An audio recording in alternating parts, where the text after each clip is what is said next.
Okay, good evening. It is July 12th. Okay, so I wanted to play something that somebody sent me about a month ago. Okay, that I didn't play yet. I was trying to, I didn't have it. Anyway, I couldn't get it to play, and now I got it to play again. But this was sent to me about a month ago, and this is a woman that has apparently been kidnapped in the Denver airport. Okay, and she's giving some information, trying to give some information to our government, letting somebody know at the Denver airport that she's been kidnapped, and all this stuff. This was sent to me. I'm gonna play it. I've talked about Denver multiple times in my videos, and I've talked about the targeted individual list being the CIA out of Denver as one of as the very top of the targeted individual list, means that they're at the very top of the deep state. And people for years have been talking about how there's like a whole base underneath the Denver airport. I personally believe that's where the cloning is happening. And then I can tell you another thing that happened to me that I haven't talked about was when I was driving to LA when I went to the Conscious Life Expo in February 2020 this year. When I was driving, so I didn't fly because at the time there was all these crazy things happening with the flights going down, helicopter crashes. Okay, so I drove. I like to drive anyways. I like road trips anyways. But when I was driving through Denver, so I was, one of the main routes was right through, I think, Highway 15, and it or whatever it was, it goes right through Denver. Okay. As I was driving through Denver, I drive through this base. I see this big white bubble. I've talked about these big bubbles before, and I believe there's directed energy weapons under these bubbles. They told us that they were Doppler radar. No, I don't believe that they're there to detect the weather. They're energy weapons. They're like all kinds of plates and stuff underneath them. And I got hit by a energy weapon as I went through there. So I haven't told this part of the story. And I got a super sore throat and sick by the time I got to LA.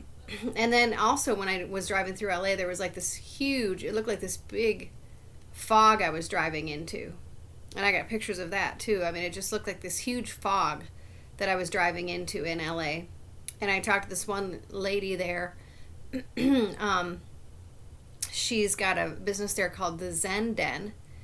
And I talked about her on this video. I met her at the Conscious Life Expo, and she does some really good frequency work for healing. And but she was saying, we were talking a little bit, and I got she was giving 10-minute sessions of her treatments and stuff there, and it helps PTSD and all kinds of stuff. So, but she was saying, yeah, the fog has been really bad there. This was in February. And she said, yeah, I was like on the phone with somebody, and I literally could, we could hear crackling happening through the fog, like through the phone call. Like it was like energy, it was like some kind of frequencies being hit through the fog, because she heard all kinds of crackling happen when she was on this phone call. They both heard it. And so I think they can use the fog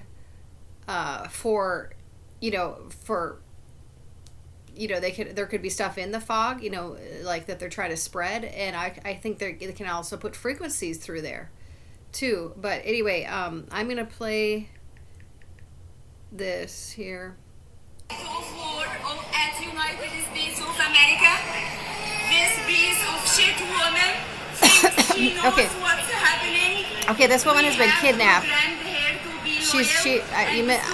guess we missed the point. Not only to know how to run away if she got caught, but also to explode an airplane like a bro. We have a weapon that you don't have, Americans, and we are getting USA on the knees. China, Europe, Middle East,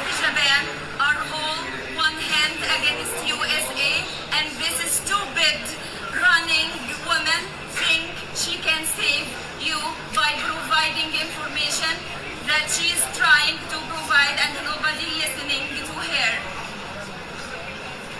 You are losing that war since 9/11 already. The last airplane, the helicopter that got fall down, it wasn't an accident. I know who did it.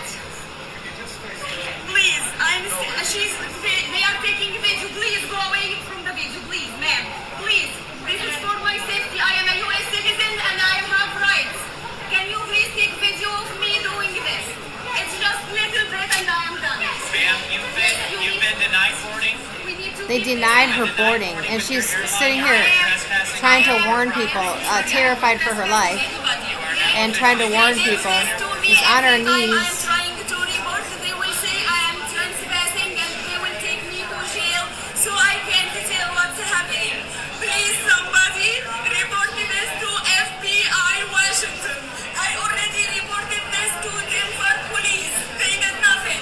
Oh no, the Denver police are not going to do anything.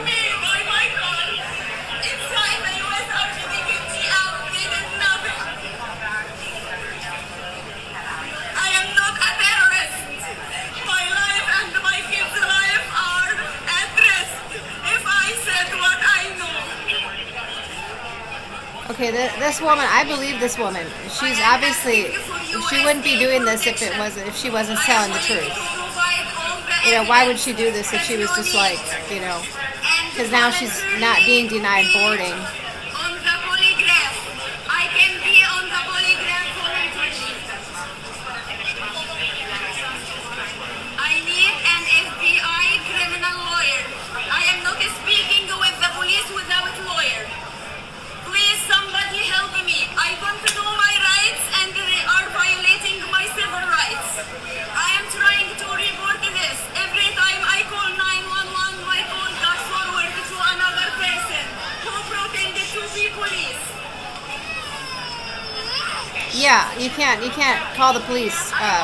They sometimes it gets, you can't trust the police here. CIA here in Denver or FBI in Denver too. I am not speaking with police. I am so sorry. Okay, she doesn't want to speak to the police. She's trying to give information that she knows. Okay, it sounds like she's trying to give them information that she knows about a terrorist threat, and they're not taking her seriously. A terrorist threat to our country, and they weren't taking her seriously. Why would this woman make this up and embarrass herself in a Denver airport? I think she's in extreme danger. I tried to send this to some people, and then I couldn't open it, and now I got it open again. So I hope this woman got some help. It sounds like she's from Middle Eastern. I mean, it sounds.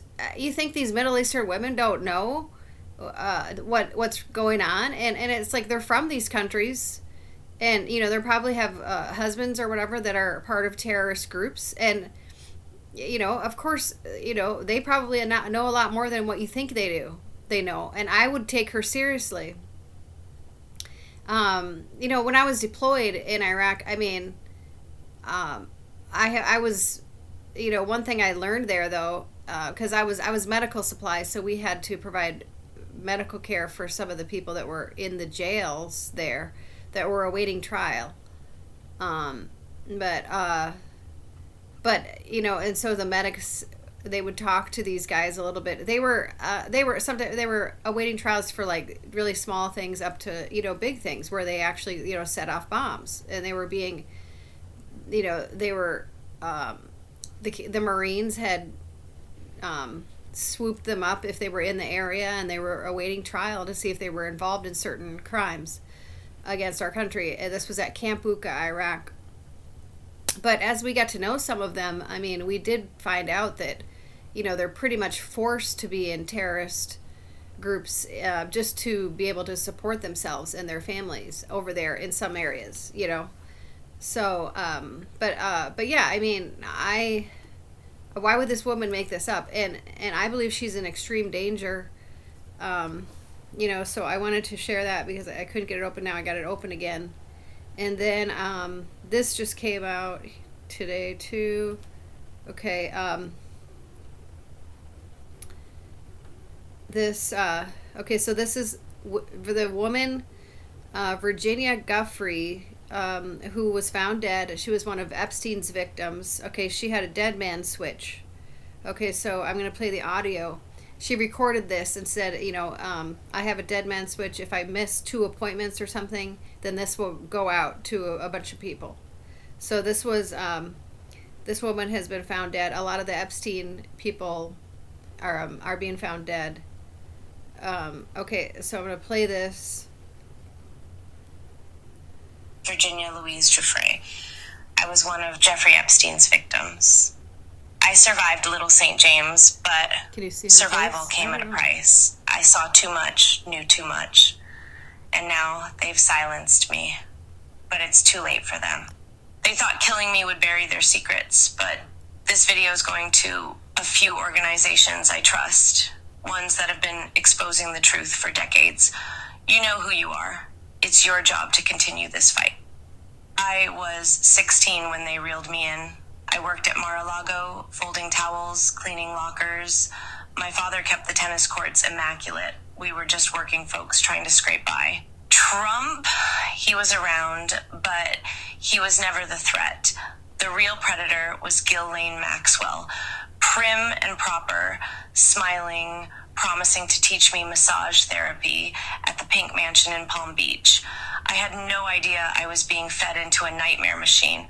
Epstein's Island was hell disguised as paradise. You've heard some names linked to him, but those are just the sacrificial pawns. The real players, the ones they've protected at all costs, are still hiding in plain sight. I'll name 2 now. The first, a former U.S. President, Barack Obama. Publicly, he's revered. Privately, he was one of the worst. He wasn't there for the girls, he was there for the island boys. Young boys, trafficked and groomed. I saw him more times than I can count, always without his Secret Service detail, sometimes with his Hollywood friends, George Clooney and Tom Hanks. I still have nightmares about them, arrogant and drunk on power, slinking into the cabanas with kids barely out of childhood. The second, Bill Gates, the billionaire philanthropist, loved by the media, hailed as a savior. We called him the benefactor, and we used to dread seeing him naked. But he didn't come to party, he came to experiment. Genetic experiments, human experiments. I saw him inject a young girl with something they said was a genetic enhancement. She was younger than me, strapped to a table, terrified, treated like a lab rat while they muttered about seeding the future of the species. These men think they are gods, playing with life like it was theirs to own. I'm telling you now, Epstein isn't dead. They staged his death because he was too valuable. He held blackmail on some of the most powerful people on Earth. Files, videos, confessions. They couldn't risk him talking, but they also couldn't risk him gone, so they hid him. Stashed him under the protection of the same elite who once paid him to supply them with flesh. And they thought killing me would stop this from coming out. They were wrong, and there is so much more to come. Hidden servers, encrypted drives, witness testimonies. It's all gonna hit the light. This video is just the first detonation. The data drops are timed and automatic. They are going to people who can make a difference, and nobody can stop it now. Not even the law enforcement agencies in the US and UK, the same ones that buried the evidence I handed them, can stop this truth from getting out. If you're watching this, you are the resistance. Don't let my death be just another headline. Burn their lies to the ground. Make the world see the monsters behind the masks. And to any survivors out there, don't give up. We're in this together. They can't kill us all. Make them pay. If you're watching this, it means they got me. My dead man switch activated automatically after I missed 2 scheduled check-ins. I had it set up months ago because I knew this day was coming. I did not die by accident. I was murdered to keep their secrets buried. My name is Virginia Louise Guffre. I was one of Jeffrey Epstein's victims. I survived Little St. James, but survival came at a price. Okay, so I mean that woman risked her life to tell that story. Okay, I mean this just came out on Substack. Okay, so I'm just playing these because you're not going to hear these on YouTube. The other one was on TikTok. Okay, so I just want to play these on my channel so it could be on a different platform as well. But yeah, so I mean, we're hoping. I mean, I'm hoping that a lot of people are being arrested. I believe there are things going on, and things starting to happen, but there's still a lot of, there's still like a ton of people that need to be arrested in this country, and it has to happen. I do trust RFK, but he's not military, but I trust him as far as what he's doing with the health and everything. I think he's definitely a good part of this administration, and definitely trying to do the right thing. And but he's not military. Mostly the people that I'm talking about, when I was interviewed on the Revolution Radio the other day. I mean, I was mostly referring to, like they said, like, who do I trust in the Trump administration, as far as, I was mostly talking about the people in the military. Like, I mean, I don't know any of these people. I had certain people that I worked with in the first administration, but I don't know these people in this new administration as far as on the military side. Okay, but I do trust RFK. I do think he's trying to do the best that he can with what he can. But we have a corrupt Congress. Half of them. And it's like that's what he's up against. He's seeing the deep state that Trump was up against, I guess, is what I'm sure he's seeing. So anyway, just wanted to share those things tonight.